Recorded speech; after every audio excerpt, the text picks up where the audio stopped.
आदिवासी समूह हमेशा से ही गांव और शहरों से काफी दूर ही बसते हैं। इनके बच्चों को स्कूल पहुंचने के लिए कभी पहाड़ तो कभी नदी से गुजरना पड़ता था, तो कभी रोज 30 से 40 किलोमीटर दूर जाना पड़ता था। यहाँ के बच्चे सपने तो देखते थे, लेकिन उसे पूरा करने का उनके पास कोई रास्ता नहीं था। इसी वजह से अनुसूचित जनजातियों में अनेक बच्चे 10वीं कक्षा के पहले ही स्कूल जाना छोड़ देते हैं। मैंने देखा वहाँ पर जो बच्चे हैं हिंदी भी सही तरह से नहीं बोल पाते हैं, वो सादरी बोलते हैं, वो छत्तीसगढ़ी बोलते हैं। तो उनको समझाने के लिए जब मैंने देखा कि वो मैथमेटिक्स के और इंग्लिश 2 विषयों के डर से वो स्कूल छोड़ करके चले जाते हैं, ड्रॉप आउट का रेट बहुत बड़ा था। इन्हीं समस्याओं और बाधाओं को दूर करने के लिए एकलव्य मॉडल रेजिडेंशियल स्कूल यानी EMRS की शुरुआत हुई। The tribal students एक opportunity नहीं मिल रहा था to get a good public school education. So because of that, EMRS schools were established to give tribal students एक opportunity to experience public school education. जब सब शुरू हुआ था, हमारा स्टाफ बहुत कम था at that time. उस समय हम लोग 4 टीचर थे। मेरे पास मात्र 13 टीचर थे। स्टूडेंट्स भी बहुत कम था। 46 बच्चों का एडमिशन हुआ था। बिल्डिंग कुछ नहीं था। एक बहुत बड़ा गैप था और उस गैप को भरने के लिए मुझे अथक प्रयास करने पड़े। बिल्कुल नई स्कीम, कोई गाइडलाइंस नहीं। There was no land, nothing. Infra की बहुत बड़ी प्रॉब्लम थी।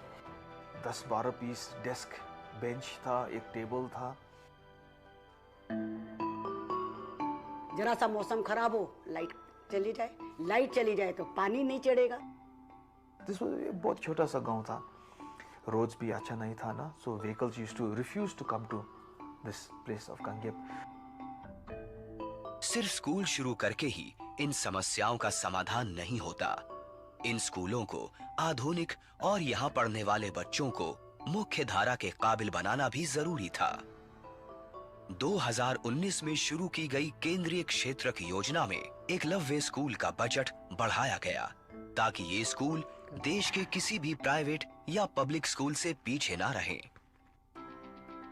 हॉस्टल्स बने, डाइनिंग हॉल बना, टीचर्स रेजिडेंसेस बनने शुरू हुए। इसके अलावा computer lab, other labs and library, इन सब के लिए अलग से फंडिंग होती है। उनके एस्टेब्लिशमेंट के लिए हम लोगों ने धीरे धीरे उसको आगे बढ़ाया। 2013-14 में एकलव्य स्कूलों का कुल बजट 278.76 करोड़ था, जो कि 2023-24 तक बढ़ाकर 5,000 करोड़ कर दिया गया। वैसे ही जहां 2013-14 में हर एक बच्चे पर 42,000 रुपए खर्च किए जाते थे, वहीं अब हर एक बच्चे के लिए एकलव्य स्कूलों को 1,09,000 रुपए मिलते हैं। यही नहीं, जहां 2013-14 में तकरीबन 34,000 बच्चे इन स्कूलों में पढ़ रहे थे, वहीं अब ये संख्या 1,13,000 के पार पहुंच चुकी है। सरकार ने इस योजना के तहत 452 नए स्कूलों की घोषणा भी की है, जिसके चलते मार्च 2026 तक 740 एकलव्य स्कूल कार्यरत होंगे, जबकि 2013-14 में मात्र 119 स्कूल कार्यरत थे। But over the years, infrastructure had developed now. बच्चे लोग ने क्या मिला था? बहुत अच्छा सा classrooms, very good facilities in the hostels. Now बच्चे लोग वो experiencing a kind of a luxurious life also. क्योंकि अभी classrooms में हमारा क्या है? Everything is digital learning. बच्चों के खेलने के लिए मेरे पास पूरी आधुनिक व्यवस्थाएं हैं। मेरी क्लासेस जो चौक से लिखते थे, आपने देखी होंगी, सभी स्मार्ट क्लास हैं। अब देश के कई एकलव्य स्कूलों में स्मार्ट क्लासेस हैं। तकरीबन 29,000 करोड़ रुपए इस योजना को प्रदान किए गए हैं और इसके तहत 38,000 टीचर्स और स्टाफ नियुक्त किए जाएंगे। पुराने स्कूलों के नवीनीकरण के लिए 5 करोड़ रुपए प्रत्येक स्कूल को दिए जा रहे हैं और नए स्कूलों का कंस्ट्रक्शन बजट भी लगभग 3 गुना करते हुए इसे 12 करोड़ से लगभग 38 करोड़ किया गया है। पहाड़ी और दूरस्थ क्षेत्रों में बजट 16 करोड़ से 48 करोड़ किया गया है। लेकिन इमारतें खड़ी करने से इंसान खड़े नहीं हो जाते। अभी भी टीचर्स और सरकार के सामने कई समस्याएं थी। इन स्कूलों में आने वाले बच्चों में आत्मविश्वास की कमी थी और इनके संकोच के कारण इनकी प्रतिभाएं जानना काफी मुश्किल था। सबसे अलग थलग रहने के कारण इन्हें बाहरी दुनिया का कोई अनुभव नहीं था। गांव में रहे हैं सर, तो ज़्यादा कुछ पता नहीं था। मतलब सारी चीज़ें यहीं पे सीखी है सर हमने, हर चीज़, बोलना भी सर यहीं पे सीखा है। मेरे को तो बचपन में होता था, कोई मेरे से पूछता था नाम कि तुम्हारा नाम बता दो, मैं डर जाती थी, रो जाती थी। मेरी मम्मी तो बहुत मतलब कहती थी कि इससे कुछ मत पूछो। लेकिन यहाँ आने के बाद जब टीचर्स ने सिखाया कि नहीं तुम्हें बोलना है, गलत बोलो बट बोलो। बच्चे लोग का ड्रीम्स इतना छोटा था actually. They had no courage to think हम ये कर सकेगा, यू नो, लाइक दैट। बहुत छोटा छोटा था। अपने अंदर एक डर ही रहता था कि अगर मैं कुछ बोल दूंगा तो वो गलत हो जाएगा, फिर इसलिए कुछ नहीं बोलते थे। हर जनजाति और क्षेत्र के बच्चे अलग थे, उनकी समस्याएं अलग थी और उनकी जरूरतें भी अलग थी। तभी इनकी जरूरतों को समझते हुए और इनको अपने परिवेश के हिसाब से शिक्षा देने के लिए हर स्कूल को नई तकनीक अपनाने की और नए तरीके अपनाने की स्वतंत्रता दी गई। और हमको मालूम था that normal education system was not the answer. आधुनिक शिक्षा के साथ साथ आधुनिक टेक्नोलॉजी का यदि हम उपयोग नहीं करेंगे तो हम पिछड़ जाएंगे। Music, culture activities, entertainment, sports, through those activities I won the hearts of the children, I won the interests of the children ना। हमने अपने बच्चों में मैथमेटिक्स के प्रति, साइंस के प्रति इंटरेस्ट पैदा करने के लिए clicker technology, language lab, Microsoft team, tab on wheel, flipped classroom आदि की व्यवस्था की है। हम लोगों के पास एक दूसरा तरीका है रेमेडियल क्लासेस का। They don't have to go anywhere for coaching classes क्योंकि best coaching classes are provided here, सिर्फ हमारा स्टूडेंट्स के लिए। इनफॉर्मल काइंड ऑफ टीचिंग चलती है और बच्चों को बिल्कुल अपना जो मोस्ट कंफर्टेबल तरीका रहता है उस तरीके से पढ़ाते हैं। 1 से 1.5 घंटे की class, free of cost. And that time इतना exams materials we give them, mock tests, all that also.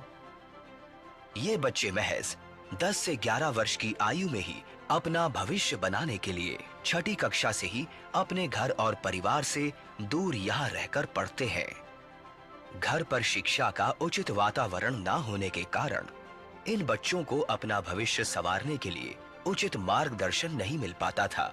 इन वजहों से स्कूल का एक महत्वपूर्ण कर्तव्य है कि बच्चों को मार्गदर्शन देते हुए एक तनाव मुक्त वातावरण भी दिया जाए। That was the first time being away from family, being away from my friends. Journey was quite difficult, but over the time I just got used to it. तो मुझे पता नहीं था कि जिस दिन काउंसलिंग है उसी दिन हमने यहाँ रुकना था। तो रुके और मेरे मम्मी पापा ने बोला हम जा रहे हैं। फिर मम्मी और रोए नहीं, बट मैं थोड़ा बहुत रो गई थी उनको जाते हुए देख के। जब मेरी माँ, मुझे बड़ा डर लगता था क्योंकि मेरे पास तो हॉस्टल में बसने का कोई आदत नहीं था ना। जब बच्चे हमारे अपने घर से आते हैं तो हम ब्रिज कोर्स के साथ साथ उनके काउंसलिंग की व्यवस्था भी करते हैं जिससे बच्चे यहाँ से तनाव मुक्त हो जाते हैं। जॉयफुल लर्निंग, बच्चा बिना किसी स्ट्रेस के सीखे, उस पे हमारे एक फोकस रहता है। सो यहाँ आके देखा तो सारे मेरे टीचर्स भी मुझको इनकरेज करते थे। This kind of pushed me to do better in my life. Music पूरा एक पार्ट ऑफ मी है। I was sharing with them these things, तो I was able to connect with these things and connect with the students. इन बच्चों की खेल में उपलब्धियों को देखते हुए सरकार 15 स्कूलों में centre of excellence in sports और 50 स्कूलों में सेंटर ऑफ आर्चरी बनवा रही है।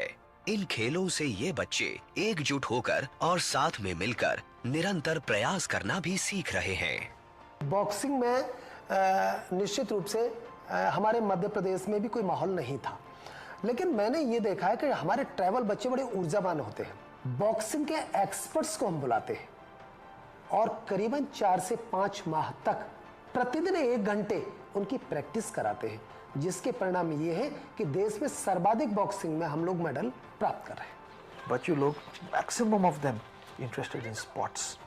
जब हमने बास्केटबॉल भी शुरू हुआ, you know, I went I took my team. जब गए थे तो उतना सक्सेस नहीं हुआ क्योंकि हम न्यू थे। जो हम लूज करके आए उसके बाद सीखा कि क्या है वहाँ का मतलब स्टैंडर्ड। हमारा बच्चे लोग इतना पैशनेट था, इतना हार्ड वर्क किया था that we started to win everything. We won CBSE का 2 बार नेशनल चैंपियंस बास्केटबॉल में, तमिलनाडु में, आगरा में. We had played in Jaipur. Now we had traveled. तो यहाँ पे जो भी सीखा था हमने लाइक कि टीम वर्क कैसे होता है, जो चीज़ कर रहे हो कि कितने डेडिकेशन से करना चाहिए, कितना हार्ड वर्क ऐसे ही नहीं मिलता है जो भी तुम कर रहे हो। हमारा EMRS Gangyap started winning ways. Slowly बच्चे लोग का I think they started to become hopeful. खेल हम में एक जज्बा जगाता है, कभी हार ना मानने का जज्बा। इस जज्बे को बढ़ावा देने के लिए सरकार हर वर्ष नेशनल कल्चरल स्पोर्ट्स मीट कराती है। देश भर के एकलव्य स्कूलों से 2,500 से 3,000 बच्चे इस आयोजन में भाग लेते हैं। इस आयोजन में बच्चों को अपना हुनर दुनिया के सामने प्रस्तुत करने का और एक दूसरे से सीखने का महत्वपूर्ण मौका मिलता है। 2018 का जो हमारा CBSE का रिजल्ट आया उसका रिकॉर्ड आज तक नहीं टूट पाया है। टीम एकलव्य को सैल्यूट। ये स्कूल बच्चों के लिए अब एक परिवार की तरह है। बच्चों के खाने पीने, पढ़ाई, किताबें, यूनिफॉर्म, हॉस्टल, हर जरूरत का ध्यान सरकार इसी योजना के माध्यम से रख रही है, वो भी निशुल्क। हमने इस विद्यालय को आलय में परिवर्तन किया है। आलय मीन्स बच्चा अपने को, इस स्कूल को अपना घर समझता है। The aura here, the what to say, calmness, everything, the love, friends, like family की तरह था यहाँ पर। कॉम्प्लीमेंट मोस्ट कॉमन और जो हमको एनर्जी भरता है कि पहले अपीयरेंस में इट डजंट लुक लाइक अ सरकारी स्कूल। जो हमारे प्राइवेट स्कूल है उनके लेवल का स्कूल है सर, उनसे अच्छा ही है सर हमारा। तो हमें कोई फीस भी नहीं देनी पड़ रही, पेरेंट्स पे कोई बर्डन नहीं है sir. So the fact that the school is free in the first place itself is a blessing for all of us. हमारे यहाँ तो काफ़ी बच्चे जो पढ़ते नहीं है इस वजह से कि प्राइवेट में तो इतने महंगाई है, पर अगर उन्हें ऐसी फैसिलिटीज़ मिले हर जगह पे तो क्यों नहीं कोई पढ़ेगा। ये स्कूल एक अच्छे परिवार की तरह बच्चों के संपूर्ण विकास का ध्यान रखते हैं।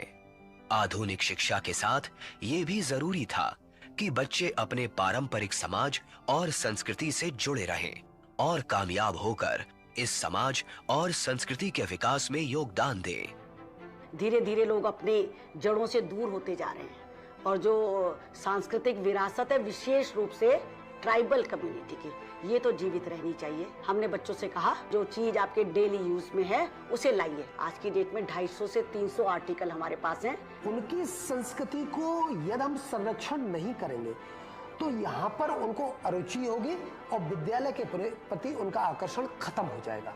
उनके संरक्षण और संवर्धन के लिए भी हम पूरा प्रयास कर रहे हैं। I want to go back, मतलब अपनी ट्राइबल एरिया में एजुकेशन फील्ड में काम करना चाहता हूँ।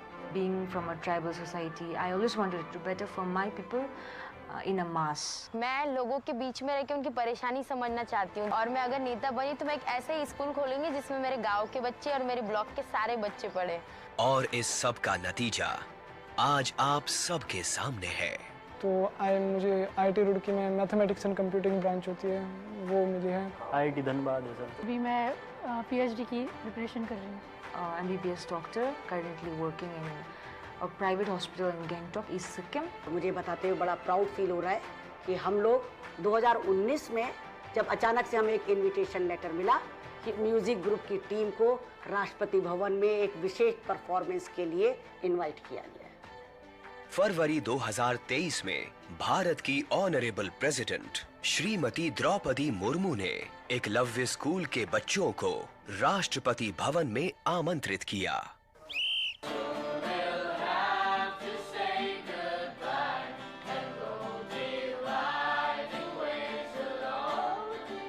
दस से 12 बच्चे हो चुके हैं, 100 में से 100 नंबर लाए हैं। 2022-23 में लगभग मेरे 16 छात्रों का चयन जेई और मेडिकल में हुआ है। I am so proud, so happy that हमारा स्कूल से बहुत सक्सेस स्टोरीज निकल रहा है, starting with Indian national player Nima Doma,